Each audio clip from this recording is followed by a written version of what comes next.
Hey everyone, welcome back to the Roto Grinders Morning Grind podcast. I'm your host, Stevie TPFL, and we're presented by FantasyDraft.com. A lot of stuff going on with Fantasy Draft and Roto Grinders right now. If you head on over to the forums, at the top it's sticky. They got a lot of stuff and free money going to some users this weekend on Friday with their $20,000 home run GPP. They're going to give out, prizes for the top 25 finishers for the newer members and the guys that have already signed up. So I put my name in the roll. All you got to do is pretty much go to that forum page and, put your username down if you're going to play in that contest. I highly recommend playing in that contest. Love the 15 entry max. That's one of my favorite things about Fantasy Draft. You're not playing against people with hundreds of entries. That's just one of those things that I really like.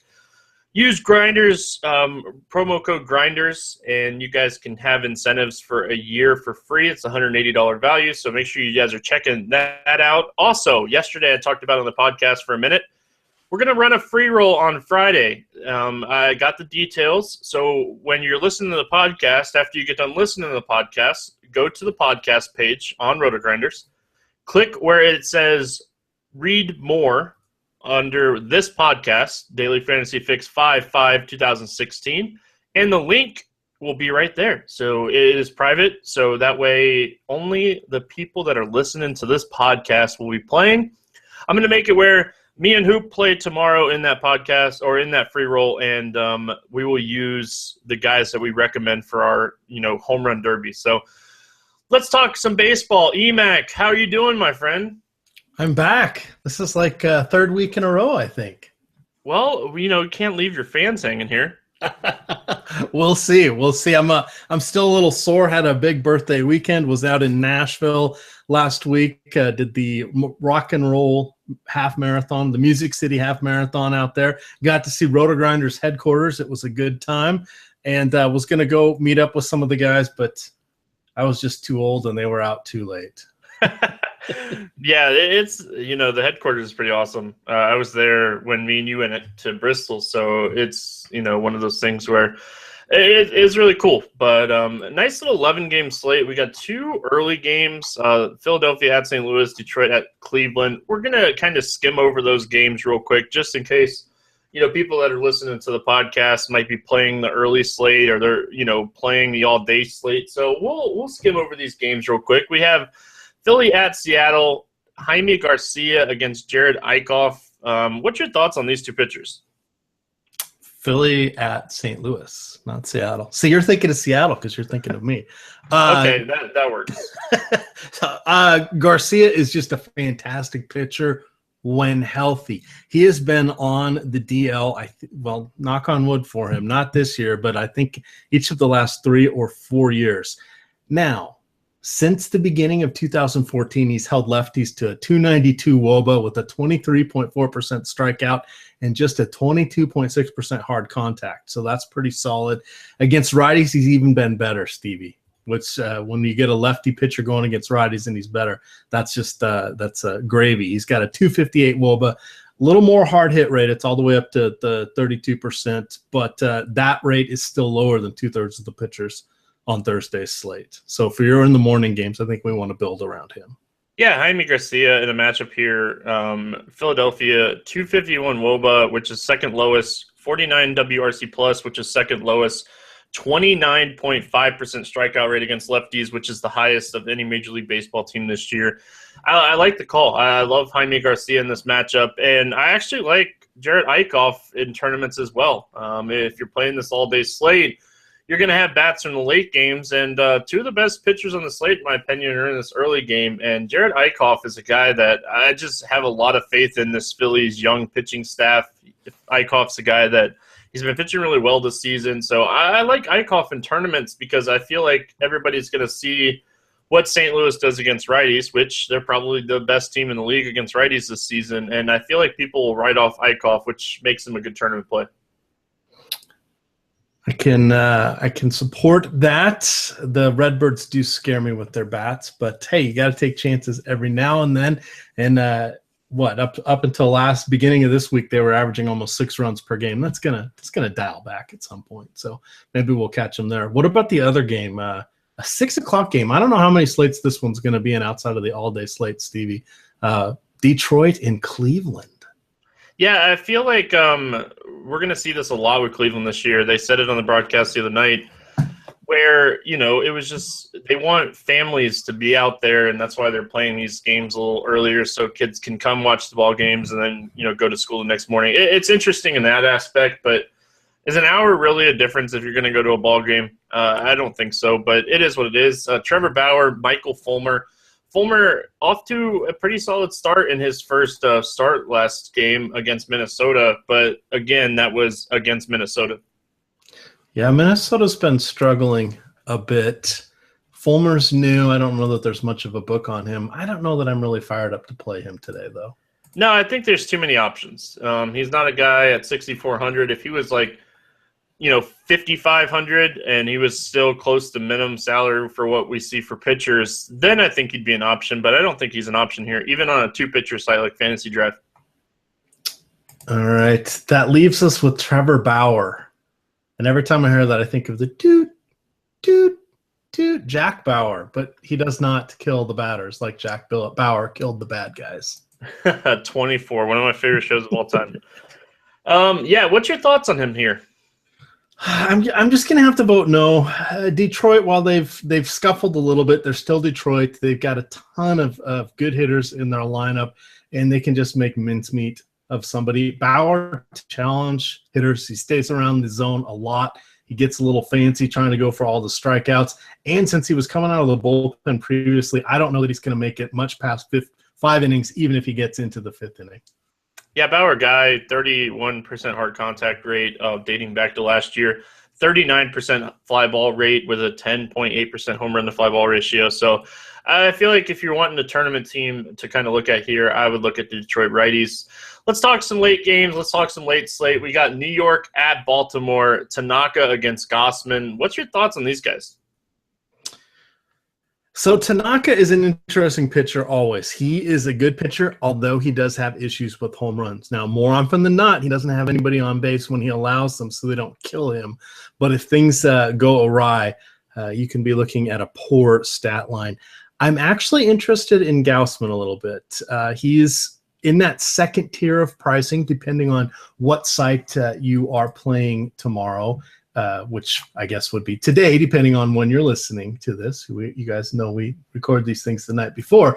But like on DraftKings, I think he's 6,900 for Gausman. On on Fantasy Draft, he is 13.6, which is kind of in the bottom third of the pitchers.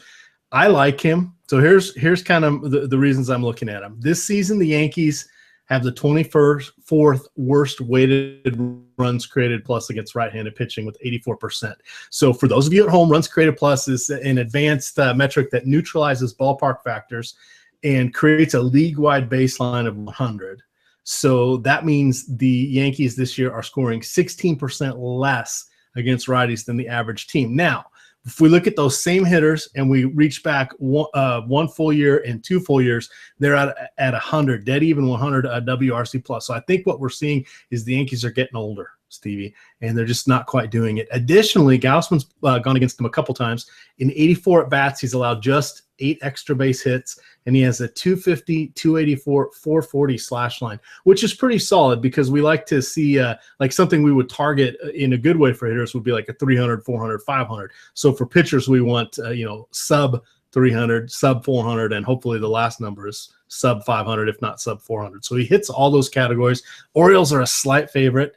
I'm okay with him as an SP2 because I don't think a lot of people are going to be on him. I think they're going to be remembering the Yankees of old.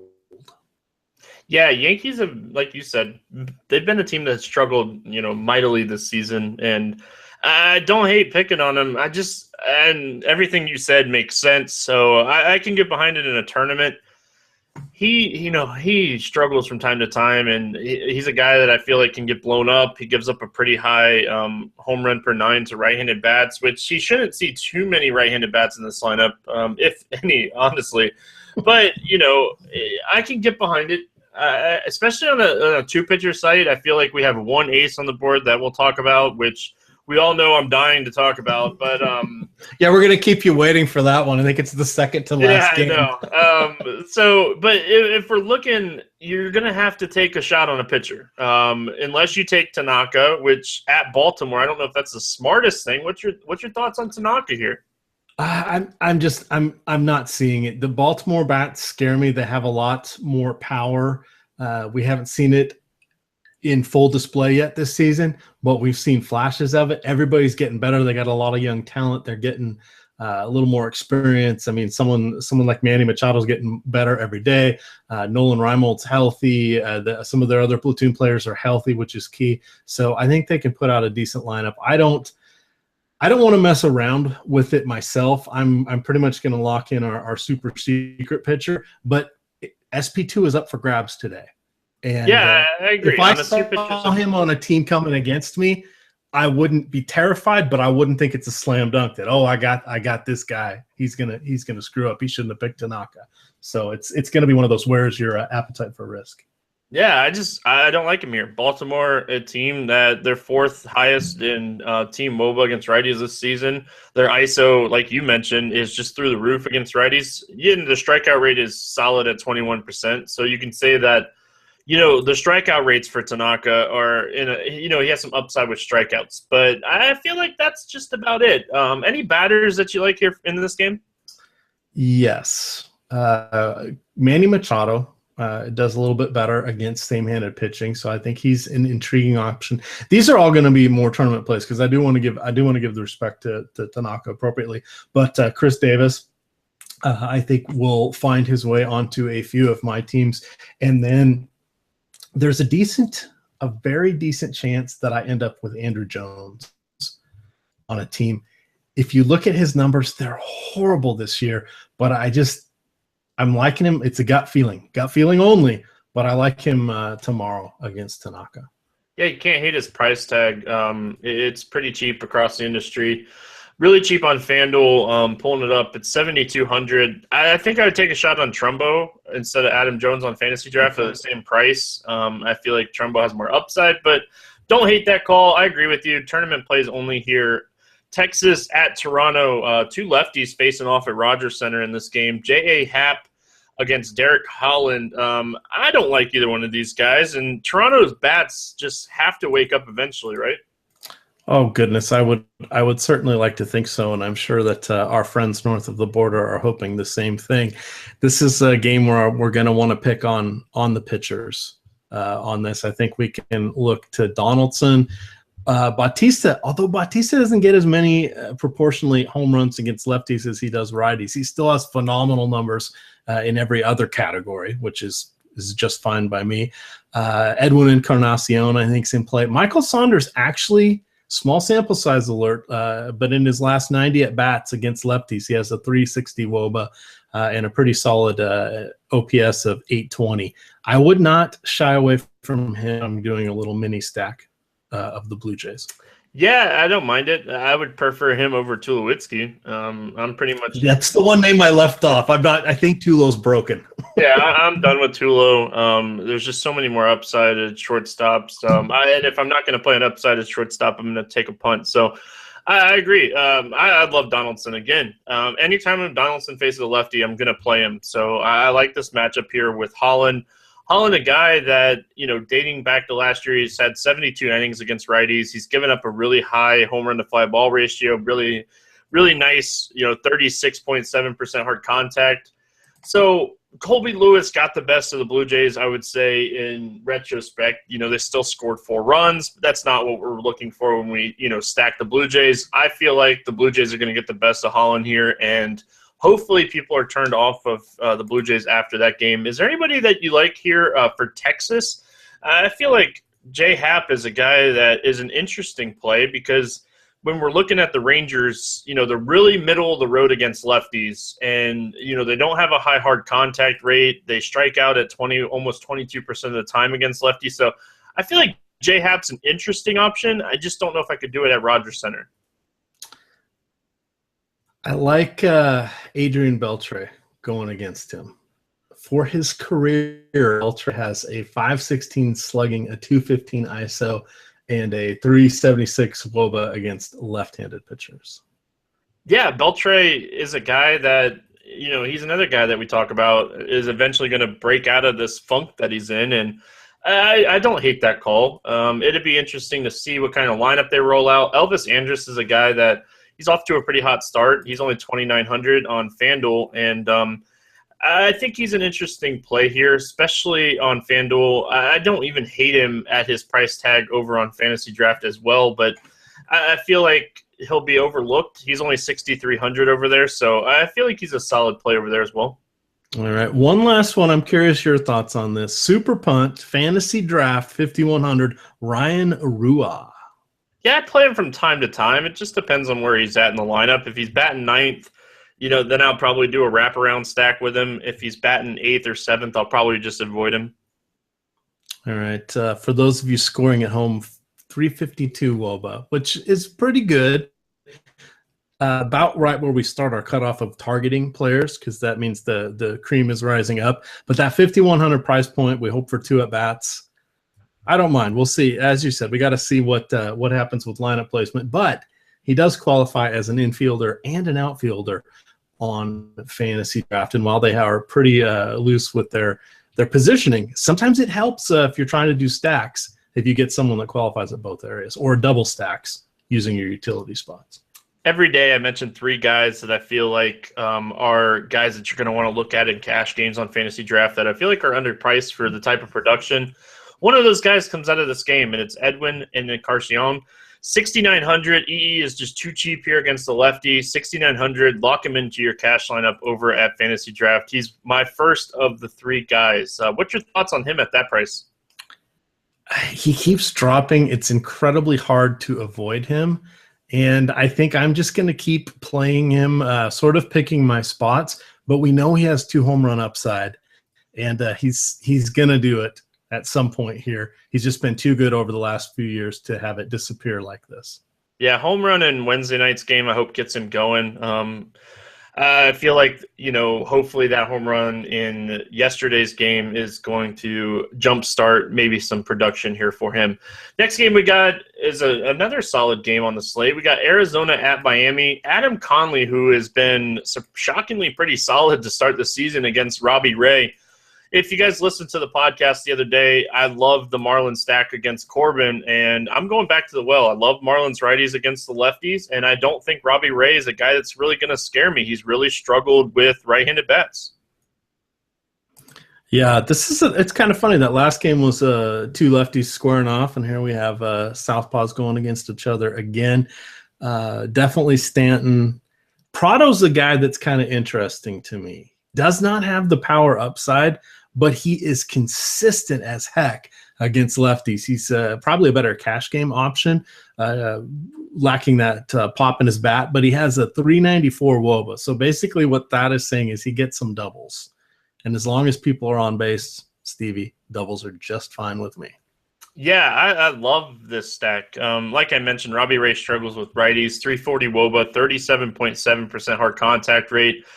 Of under a 40% ground ball rate, so he's not going to get a lot of ground balls. 1.5 whip. That's all against right-handed bats, and he's going to see a lot of them here, like you mentioned, Stanton, Prado, Ozuna, Real Muto, and that kind of gets to my next cash game play over at Fantasy Draft, and that's Ozuna, 7,600. I love him in this matchup against Ray, and he's a guy that I want in cash games. He's extremely hot at the plate right now, and I think that's one of the guys that I feel like you want in your cash lineup. Absolutely. I think he is someone that we will see soon enough. If not this season, maybe in the next 2, he'll be somebody that can reach that 30 home run plateau. And 30 is kind of the new 40 in today's specialized pitching environment. So I really like him. We haven't gotten to see his full portfolio of skills yet because the Marlins, they kept parking him back in the minors so they can control his contract for one more season. But he should be up for good here, and he's definitely ready to be facing Major League pitching. Yeah, Real Muto, a guy that's been hitting leadoff for the Marlins. I don't see it changing here. He's been doing very well at a leadoff spot.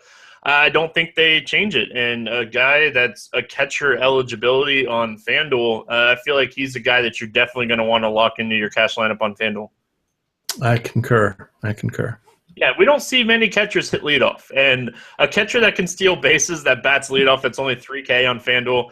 Like, let's just go ahead and plug in our boy here. I love the Marlin stack. I like the Real Muto, Ozuna, Stanton, Prado stack here for the Marlins. It's something I'm going to roll out a lot on this late slate. So hopefully it pans out. The ballpark's not the greatest. And then we're looking at the other side of things. Like, Adam Conley has been pretty solid to start the season. If we're looking at his numbers, he's not a guy that's really done much, but he's done enough where he hasn't got hit a lot. I haven't really figured him out just yet. He's coming off 116 pitches, though. That is pretty high. I don't have his full season, or it's the highest this season. I think it's a career high also. So it'll be interesting to see what sort of pitch. I don't want to say pitch count, but I don't think they're going to burn him out. I think he'll drop back to about 88 to 92. Yeah, no reason to have him throw a lot of pitches in this game. I feel like we can target some of the right-handed bats here. I don't like you said, Conley. I'm going to be a little bit more hesitant with him because of what he did in his last start against Milwaukee. Had a no-hitter going when he got pulled in that game. They let him go a little deeper than I'm sure they wanted to. I don't expect him to throw a lot of pitches here. I like Goldschmidt. I like Beef Castillo a lot here. Definitely. I think you can also look to Brandon Drury. He is another one of those guys that's infield and outfield eligible on Fantasy Draft. 6,000. Very, very nice price. We've seen him up in the top 2 spots the last few times they've faced a lefty. And he actually checks in at 3,000 even as a third baseman on FanDuel. I don't mind that there either. Yeah, don't mind that as well. I think that I'd pay the extra $100 for Prado, especially in cash games, but I don't hate that. Moving on to the next game, Milwaukee at Cincinnati. Oh, buddy, do we have a lot of bats to talk about here. Alfredo Simon against Chase Anderson. Just stack this entire game is my mindset here going in. Am I crazy? No, not at all. This is one of those, we are going to see the Reds put up some crooked numbers. Everybody's kind of shying away from them. I think we look at Votto, we look at Adam Duvall, Jay Bruce, and your buddy. Well, maybe not your buddy. No Big chance. T's buddy, Brandon Phillips. No chance. Yeah, like I said on the podcast, I don't care what his results were yesterday. When me and Big T did the podcast, I don't play Brandon Phillips. I don't plan on starting to play Brandon Phillips now. I like Suarez a lot here. 2,800 in a matchup with Chase Anderson. Chase Anderson's a guy that has some semi-reverse splits, especially dating back to last year. 33% hard contact, 357 WOBA to righties, 43% ground ball rate, and a really nice home run to fly ball ratio of almost 15%. I like the righties here, and we don't see a lot of them, but I feel like Cozart and Suarez are guys you can look at in cash and tournaments. I would agree. I know Cozart's been in and out of the lineup with a minor injury. I think he was back tonight and got a couple hits, but today being Wednesday. Yeah, he did play in the game against San Francisco on Wednesday, so I'm hoping that leads to good things. He did have a pretty good game in that game, so I'm hoping that he's back in that leadoff spot and we don't have to worry about the knee issue. One last guy, he's a rookie or close to a rookie, Scott Schebler. How do you feel about him? He does have the platoon advantage, lefty-righty going here. He's been all over the lineup. Sometimes he's 6th, sometimes he's 2nd, sometimes he's 8th. I'm not sure I have a good read on him, but that 2,200 price tag on FanDuel is pretty sweet. Yeah, I do like his price tag on FanDuel. I think it all comes down to where he hits in the lineup. If he's hitting 6th or 7th, might be a one-off tournament play. I don't think I'd play him in part of my stack because there's just so many other guys that I like here for the Reds. Like you mentioned, Bruce and Votto, and then I like Suarez and Cozart. So that pretty much locks up my stack. But I don't mind him as a one-off, maybe cheapy, punt play. What's your thoughts here on the Milwaukee bats against Gaskin, Alfredo Simon? I think here is even though Milwaukee is just horrendous, epically horrendous against righties, doesn't matter. It's Alfredo Simon. So Ryan Braun, a definite yes. 9,200. That price tag on Fantasy Draft may have people looking elsewhere because they're going to find some other players with better names, etc. at that price point, but I think he's pretty good. 4,500 on FanDuel. I'm still okay with that. Chris Carter, all he does is catch touchdowns. That's that Chris Carter. This Chris Carter, Stevie, all he does is hit home runs. Yeah, if we're looking at his stats this season, that's what he's doing. So how bad is Alfredo Simon? 13 innings pitched this season, 28 hits and 10 walks. Oh boy. That's almost a 3 whip. Yeah, it's like 2.85, I think is what I read. Goodness. Yeah. Should we add a few more players? Maybe Kirk Neuenhuis? No, that was one of the value guys that I like here. I like Neuenhuis a lot. He's been batting 6th against right-handed pitching. And if he's in the lineup here, which I think he will be, I don't know if Santana's going to try to give it a go again and then get scratched, like an hour before game time. So I think Neuenhuis is a good play. And if Santana is dealing with an injury, that's less likely for Neuenhuis to be pinch hit here. Yeah, that sounds pretty good. VR's the other guy. He doesn't have great historical numbers, but he's been on a bit of a tear and he's been stealing bases too. Yeah, don't hate him as well. Like I said, I like a lot of players in this game. I feel like it's a good game in tournaments to run out a game stack. So I like it a lot. Washington at Chicago, Kyle Hendricks and Joe Ross taking on each other here in the Windy City. What's your thoughts on these guys? All right. Joe Ross is another guy that's getting some consideration for me as my SP2. This is, again, kind of going to be a risk tolerance play, but he's faced 199 lefty or righty-handed batters in his career and 202 lefties, so it's a relatively even split. He has absolutely shut down same-handed batters. He's got a 190 WOBA and almost a 26% strikeout rate against righties. Against the lefties, little bit tougher, 346 WOBA and just a 16% strikeout rate. So those are going to kind of balance each other out. It's the Cubs. I don't see a lot of people looking to Ross. I kind of like him on DraftKings as my SP2. I haven't quite figured out my SP2 on Fantasy Draft, but he is going to be in the conversation. 14,000 there. I'm okay with it. I think he can get to 20 fantasy points on the Fantasy Draft scoring format. That would do it for me. There's hesitation in my voice. He's a gutsy young pitcher, but Chicago bats are so darn good. Yeah, the one thing that I don't like about Joe Ross here, he struggles with lefties, even dating back to last year. He has 44 innings against lefties. His ERA is 3.07, and his xFIP is 5.26, 36% hard contact rate, 346 WOBA, over a 10% walk rate. The regression's coming, and it's probably coming in the wrong way for Joe Ross. So, and he's going to face a lot of lefties here. Rizzo's really hot. Fowler is off to a scorching start. We got Zobrist, Hayward, if he is in the lineup. I know he's dealing with an injury right now, but he's going to face a lot of lefties here. Yeah, I agree. It's going to be your second pitcher, and it's going to kind of depend on the lineup and potentially the weather. Maybe we get a little wind blown in, but it's a tentative suggestion. The other guy I really did like was Kyle Hendricks, but Stevie, he keeps getting pulled early. It was a thing last year with him getting pulled like in the fourth, sometimes partway through the fifth inning. In his last start, I think he was at 76 pitches, and it was a 0-0 game, and his spot came up in the National League. So Joe Madden decided to replace him. And after the game, he said, yeah, no other reason other than I was trying to get us a base hit. So it frightens me that he may not make it as far into the game. Now the Nationals have been pretty hot the last few games, but I have a feeling they're just going to struggle against him tomorrow. I just can't pull the trigger because that struggle may not make it through the fifth inning. Yeah, Hendricks. A good thing about Hendricks, he's a ground ball guy, so decent strikeout rate against lefties, decent ground ball rate, so that will help him. Just the problem here with Hendricks is, Daniel Murphy is extremely hot right now, and Bryce Harper is a guy that's pretty good at the old baseball, and he's only 4,500 on FanDuel here. Yeah, I think the hitters is probably going to be the way to go on this one. Again, that's where I'm looking at this, and I keep circling back. Tomorrow is shaping up to be a tournament day. We really have one pitcher that's head and shoulders above everybody. And then we've got the mix and match, the grab bag, if you will.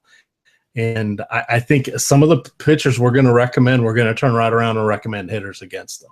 It's just kind of the way it's going to shape up. And in tournaments, Stephen, I know you play a lot of them. If we can get, go against the pitcher that if we suss out once we hear everybody's shows and content and things like that across the industry, if we can figure out who some people are on for their second pitcher and get them up around that 30% ownage or owned rate, and we target hitters against them, good things can happen. It's baseball. There's a lot of variance. If we look over on the DraftKings big contest a couple nights ago, Empire Maker took that down with Dodger stack going against Matt Moore. Matt Moore was 30% owned.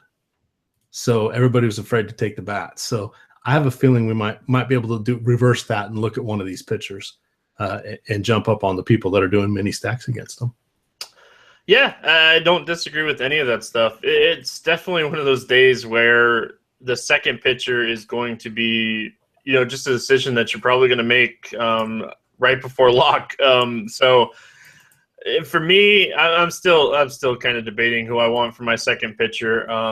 Honestly, at this point in time, I really don't know. Especially so on FanDuel, we're going to talk about a guy that's probably going to be 60% owned, but we'll get there in a few minutes. Boston at Chicago White Sox, Eric Johnson making his first start of the season against Henry Owens. What's your thoughts here on these two guys? Don't play the pitchers. Hashtag analysis. Owens has struggled somewhat. He doesn't get a ton of strikeouts.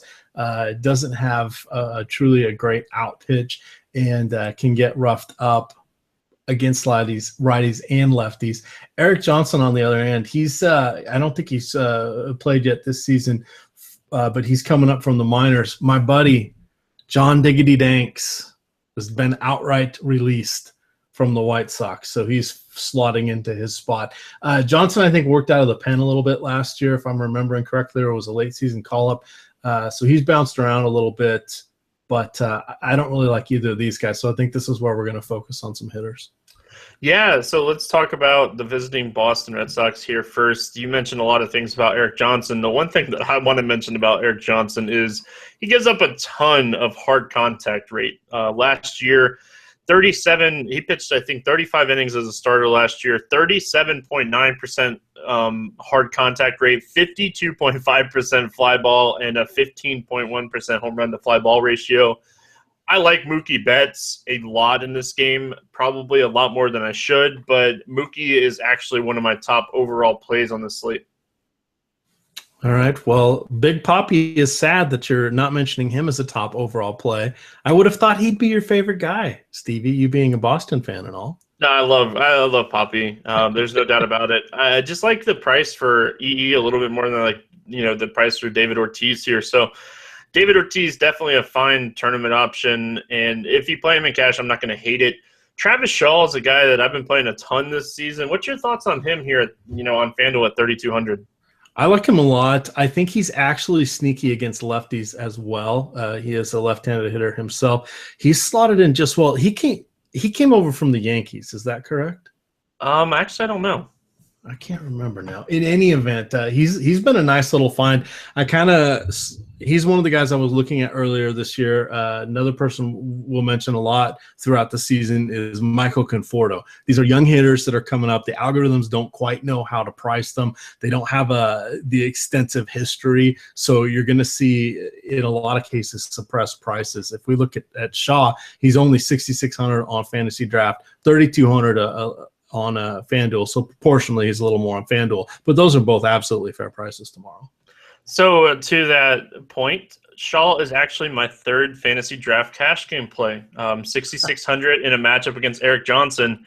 Just too cheap. Eric Johnson's a guy, very limited innings last season, but he really struggled. I'm going to be targeting a lot of Red Sox here. I feel like they're going to be an under-owned stack. And the Red Sox are actually one of my favorite stacks on the slate. So I like Shaw a lot. I love his price over there on Fantasy Draft. I like it on FanDuel as well. I feel like he's a very fine option. And, like I said, Mookie, David Ortiz, like you mentioned, but I feel like we could talk about some of the White Sox too. I know you mentioned some stuff about Henry Owens not really having a strikeout rate when, he doesn't really have that strikeout pitch and he struggles. So what's your thoughts on some of these White Sox bats? All right. Before we get angry emails, it looks like Shaw has just been with Boston. Yeah, he had. I wanted to mention that. Yeah, they drafted him. Okay, you don't know every single player. I know a lot of them. Stevie. But let's talk White Sox then. Jose Abreu, solid, but I'm not sure. He needs hats for bats. They haven't woken up for him. I do like Todd Frazier.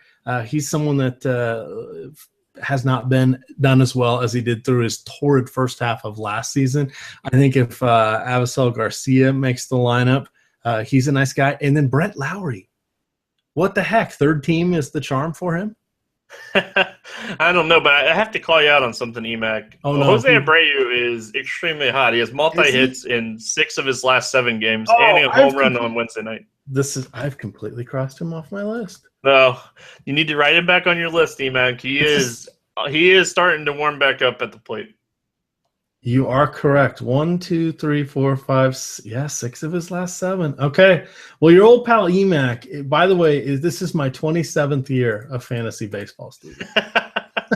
Well, we'll give you a break here. Like I said, I just had to call you out on that. Brett Lowry is actually a really good tournament call. 3,300 on FanDuel, second base eligibility, and he's showing some pop too. This lineup's starting to wake up. Yeah, I like it. I like it. The White Sox sneaky. Yet right there in front of us. I think this is going to be one of those teams that sometimes people forget to stack because there doesn't seem to be a standout guy, and there's really only 4, maybe 5 guys, maybe, that you would want to put in there. It's not that overwhelming. Oh my gosh, I'm going to have to make multiple stacks of this lineup to meet the whatever site you're playing is on minimum or maximum requirement. So I like that. Next game, we got Seattle at Houston. Wade Miley against Chris Deveninski. And Deveninski is a guy that 5,600 made his first major league start, or is going to make his. No, did he? I think he had a start, didn't he, against Oakland? Yes, he did. This will be his second start. I think he went just like 5 innings or 70-some pitches. So, what's your thoughts here? He's 5,600 in a matchup against Seattle. It's at Houston, and he's a righty, and he's going to see a lot of lefties. I don't know if I can get behind it. Just his price tag is so intriguing to stack up some teams. So this is an interesting one, and I think we can go a little crazy. So looking at his stats, the last game on Saturday was his first start of the season. He's worked out of the bullpen, it looks like, a couple times, or he may have come in long relief or just been a quick pull. Made it 91 pitches, made it 5 innings. The thing I like about taking the Mariners against righties, they consolidate so much of their production. They can get very left-handed, and you look at Cano, you look at Seager, you look at Lind, you look at Seth Smith as a sneaky guy that they've been batting second. He has 2 home run upside when he's got the platoon advantage on his side. And then out of nowhere, we've got Norichike Aoki leading off. Probably wouldn't play him, but Leonis Martin just knocked in his 5th home run, and he generally bats 8th or 9th, so no one ever thinks about him. But there's a lot of good hitters that don't have 5 home runs yet this season, Stevie. Yeah, I like a lot of bats in this game. Man, I like a lot of bats. I don't expect Deveninski to play or pitch deep into this game. Like you said, he's worked 13.2 innings out of the bullpen this year. He did throw 5 innings in his first start. Been decent out of the bullpen, but it's a tough transition. You just can't go in there and, throw as hard as you want for a couple innings. And, you actually have to, pace yourself. And I don't know if this is going to be a game he pitches deep. I expect there to be a lot of runs scored in this game. I like Houston a lot here against Wade Miley. What's your thoughts on the Houston bats? All right. Small sample size alert. 56 at bats. Houston against Miley. They have 11 extra base hits. They have a 339, 397, 661 slash line, which is phenomenal, and a 1058 OPS. Additionally, Over the last 2 years, they have a 112 WRC plus, which means they score 12% more efficiently than the average team against lefties in that time frame. And a team 334 WOBA, Stevie. Load them up, baby. Load them up. I said it on XM yesterday. I said, stack Houston, win money. I'm currently winning money because I stacked Houston on Wednesday night. I'm going back to the well here. Love Correa. Altuve is showing some pop. I love George Springer, one of the top overall options here. Him and Mookie Betts are a good way to load up on your outfield. And Springer under 4K on FanDuel. It's just hard for me not to pay $3,800 for him here in this matchup. All right. And for our loyal listener out there in St. Louis, CJ, the Siege, Phil Hughes says hello. Phil Hughes says hello. Oh, I wasn't going to troll him. He had enough, love on Twitter that I messed with him a little bit earlier. But, yeah, I'm never going to mess with him. So let's talk about some of these Seattle bats. There's a lot of bats that you can like for Houston. Even Rasmus here, lefty-lefty matchup. He'll be under-owned, and I don't expect Wade Miley to pitch deep into this game. So if Rasmus is in that 4 spot, don't disclude him from your stacks. He should be a guy that is in your stacks because – don't expect Miley to pitch deep. What's your thoughts here on some of these St. Louis man, I keep doing it. You flipped it the other way. Yes, some of these Seattle bats. Nelson Cruz coming off a big game on Wednesday. It's his second game out of 3 games with 3 hits in a game. Yeah, Cruz is a notorious lefty killer, but each of the last 2 seasons, I think he's averaged just under 30 home runs against righties. So while he does do fantastic against lefties, he is no slouch against righties, and people often forget that. I think you can kind of mix and match with Adam Lind, Robbie Cano, Seth Smith, Kyle Seager, and then if you need a uber cheapie at 6,000 on Fantasy Draft and 2,700 on FanDuel, we have Leonys Martin. Yep, I can get behind that. Oh, the time has come. The time has come. I am so excited. This is the first time since I've been doing the podcast that Jake DeGreat has pitched during the week. I finally get to talk about Jake DeGrom. It's killing me, Mac. Like, he is 3 games into the season now. He's 3-0, and I haven't been able to talk about him yet. Jake DeGrom against San Diego, like all of my bankroll here. Yeah, I don't mind this, and I know so let's think about this. I think on most sites he'll probably be in at least in head-to-head 60 to 70% owned. That would be kind of FanDuel, my guess on FanDuel. On DraftKings and Fantasy Draft, both two pitcher sites, I think he's gonna be 60 to 70, if not higher. We saw this. I'm blanking. Whoever the top pitcher was 2 nights ago.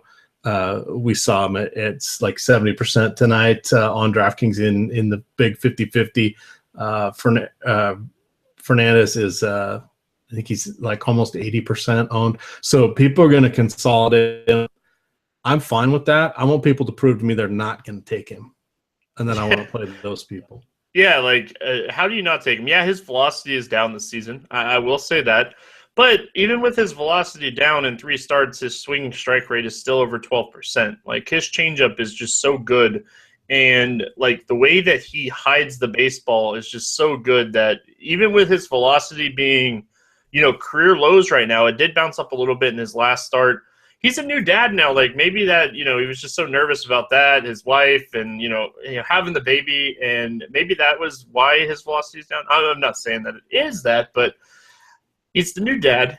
He gets the matchup at Petco against San Diego. Just to throw some numbers out at you against San Diego, lowest WOBA against righties this season, and they're striking out 26% of the times. Like, there's no reason not to have Jake DeGrom unless you want to be contrarian and try to fade him and try to find somebody with his upside. And there's just nobody for me on the slate that has that type of upside.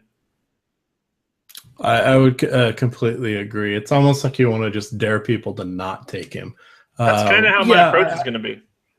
Yeah, hedge 1 or 2 without him in tournaments. But again, there's one clear-cut top pitcher tomorrow, and in this case, it's DeGrom. And if our biggest our biggest complaint is going to say that, well, he hasn't made it into the 7th inning in any of his 3 starts, or he only has 14 strikeouts through 17 2/3 innings. I think we're being picky. Yeah, I think I would have to agree there. And looking at the matchup here, Colin Ray against a really red-hot team, and Colin Ray, a little bit of a reverse splits. We haven't seen him too much, so I wouldn't be shocked if they kind of equal out. But he has struggled with righties, so Cespedes looks like he's in a great spot here. Tough ballpark, but I feel like Cespedes can hit it out of anywhere when he's rolling. Yeah, I was I didn't get a chance to dig into it too much, but I kind of from a cursory review, Citi Field and Petco Park not that dramatically different with regards to being more pitcher friendly. So the Mets are not experiencing as huge a downgrade going over into Petco Field as, say, somebody like the Yankees or Colorado or Texas or somebody like that. So I think a lot of their numbers are going to translate pretty well. And that means Conforto, Duda, Cespedes, Granderson, Neil Walker, those guys are all going to be options. Yeah, I think you can throw David Wright in there as well.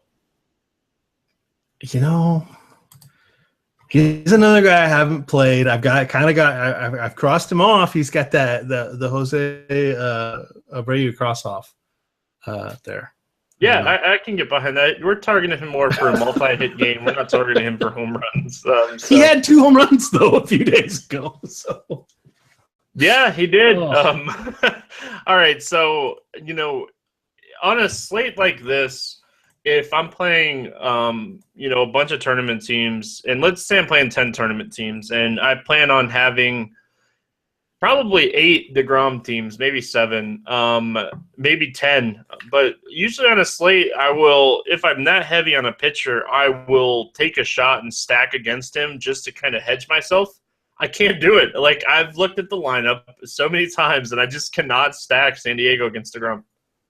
Yeah, I mean, even using the Wednesday contest as kind of a background. So we definitely liked Fernandez, right?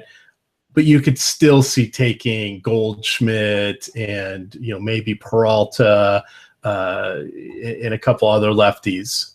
You could do that. I don't see that against DeGrom. There's nobody. You're right. There's just nobody I'd want to take. Then we're going to go into the last game of the night. And, God, if this game was at Colorado, there would be a 14-run total. But it's not. So it's probably going to be – I haven't seen the line. If I had to guess, it's probably going to be in the 8 to 8.5 to 9 in that range because it is at San Francisco. But we got Matt Cain against Chris Russin, 2 pitchers that are not very good. Matt Cain has just been beyond awful. His numbers are just awful against lefties, righties, giving up a ton of hard contact. Lot of tournament options here that I like a lot for the Rockies. What's your thoughts here on this game? I think we want to take as many Rockies as possible, and I think this is kind of going to be a sneaky stack. So here are my numbers on Cain, because I have liked him, been a fan of his for a long time, had him on one of my dynasty leagues pretty much from at the beginning. He's in his 12th season. This next start will be his 300th start. His career ERA is 3.8, which is pretty solid considering the era he played through, and his WHIP is 1.2. Over his last season and a half, he has 18 starts, a 6.2 ERA, and a 1.5 WHIP. He has lost it. He has fallen off the shelf.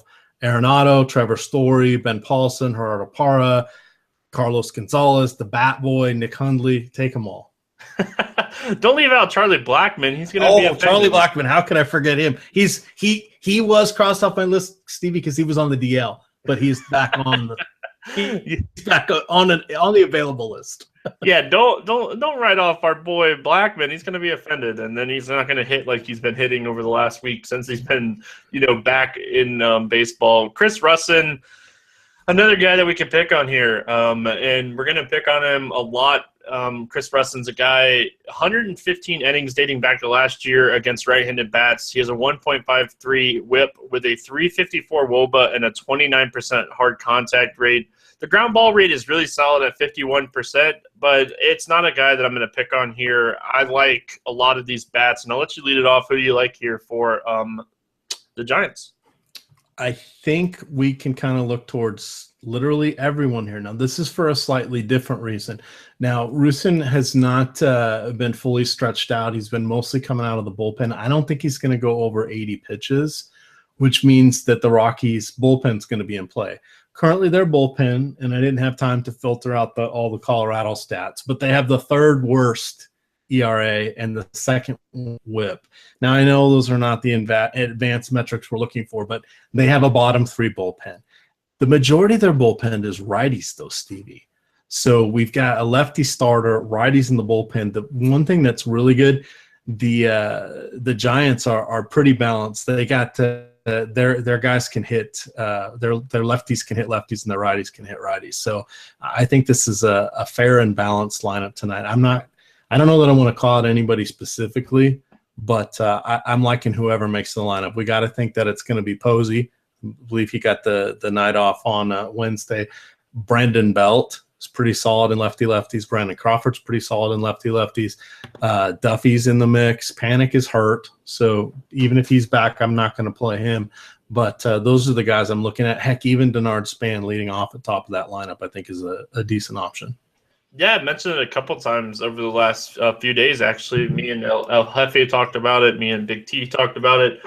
Crawford and Belt hit lefties, so you don't have to leave them out of your stack. You probably want to target them in your stack because people will see that lefty-lefty matchup. And I don't know if it's a secret anymore that Belt and Crawford can hit lefties, but I still feel like it's always under-owned. So I would probably go Belt and Crawford and Pence and Posey in my San Francisco stack. It's a tough ballpark, but I feel like we still have, solid plays in this game just because the pitchers are just so bad.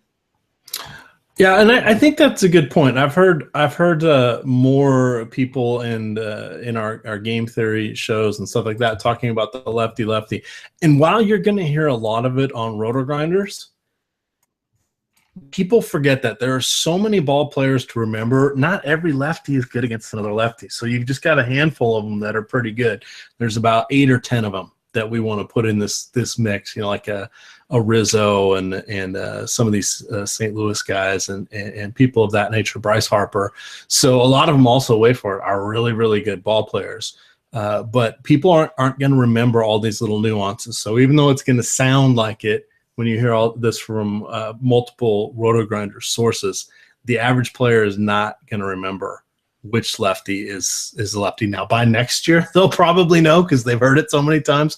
But this year, I think we're still going to see a bit of an advantage on that. Emac, that's pretty much going to wrap it up for this slate. I feel like we had a lot of gems here, but we get to my favorite part of the show, and we actually didn't get to do this last time you joined me, but we're going to get to do it this time. We're going to play some Home Run Derby. I'll let you lead it off. We're going to go stake style. Anybody is in play, even in those 2 early games. Anybody that you want here. Give me one guy that you want. All right. I am going to go with Seth Smith. We're gonna keep a mid. I would call him not completely sneaky, but a mid-tier play. Okay, I can't hit it. I'm doing it, and it pains me to do it, but I'm going back to the well. Josh Donaldson is going yard here. It's happening. It's just going to happen. Josh Donaldson, and then my next one is going to be Cespedes. In the ballpark at Petco, I like Cespedes to take Colin Ray deep. All right, I am going to see your Cespedes, and I'm going to go with Michael Conforto. I think his power can play in Petco. I really do. And then I'm assuming I get the back-to-back pick. Yep. David Ortiz. He is now angry that you did not mention him. You've had chances to take him. You could have talked about him during the analysis. You did not. So he's on Team EMAC. All right. Okay, I can get behind that. I'm going actually with one of my fantasy draft plays, and I'm going Ozuna. I like Ozuna a lot in this game. He's been really showing the power lately. I'm going to stick with one of the calls that I made earlier. I'm going to go Ozuna here for my third pick. Now, at the end of the day, EMAC, if you had to pick one guy on this slate outside of the two early games, give me a guy that you feel like is going to have a win in the win column at pitcher. Boy, that as I'm scrolling through the list here, it's looking a little dicey. I think we both need to cross off Jacob deGrom. Yeah, I wasn't gonna take deGrom. All right, I'm gonna stick with Gausman. It may be ugly, but I think he gets a quality start, and I think he gets the win. All right, I can get behind it. I'm gonna go J Happ. I like him in this matchup here against Texas. I feel like he is a strong candidate for SP2 on this slate that's just so ugly. I feel like I said when we were talking about this game, Texas kind of middle of the road. The ballpark is not great, but I'm expecting the Blue Jays just to blow up in this game. It's going to happen. The Blue Jays are going to score a lot of runs in this game, and I like them a lot. So I'm going to go with my boy Happ here, and he's going to be the guy at the end of the day that's going to have a win. It's pretty much. I'm looking through it again. It's pretty scary out there trying to predict the win. EMAC, it's always fun, my friend. I appreciate you jumping on here with me and doing the podcast today. They can find you at EMAC DFS on Twitter, correct? That is correct. All right, and they can find you all the time, almost every day, on Grinders Live. In some form or another, I'm floating around here all the time on Roto Grinders. Yeah, and always in incentives, doing ECRs. You can find EMAC just about anywhere. And like I mentioned at the beginning of the show, we have a lot of stuff going on with the new sponsor Fantasy Draft. So go to the forums, check out that post that Jonan made. Take advantage of getting, a chance at free money. And free money doesn't suck, so take advantage of that. And like I said, we're going to have a free roll here for the listeners on Friday. The post, if you go to the podcast section, when you're done listening to the podcast, hit the read more section. The link will actually be there for Thursday and on Friday. So jump in that. It's a private contest for my listeners here of the Morning Grind, and just appreciate everything that Fantasy Draft is doing. Make sure you guys, when you sign up at Fantasy Draft, use the promo code GRINDERS, and that way you guys can get the incentives for free for a year, and you get the 100% deposit bonus up to $600 at a 4% drip, which doesn't suck. So make sure you guys check out Fantasy Draft. They've been nice enough to jump on board here. I appreciate EMAC joining me today. We'll be back on Friday, May 6th with our boy Hoop 2410. I hope you guys have a happy Cinco de Mayo and you guys drink a lot of Corona and watch some baseball. I'm going to be making tacos and enjoying some baseball myself. For that note, I will see you guys on Friday.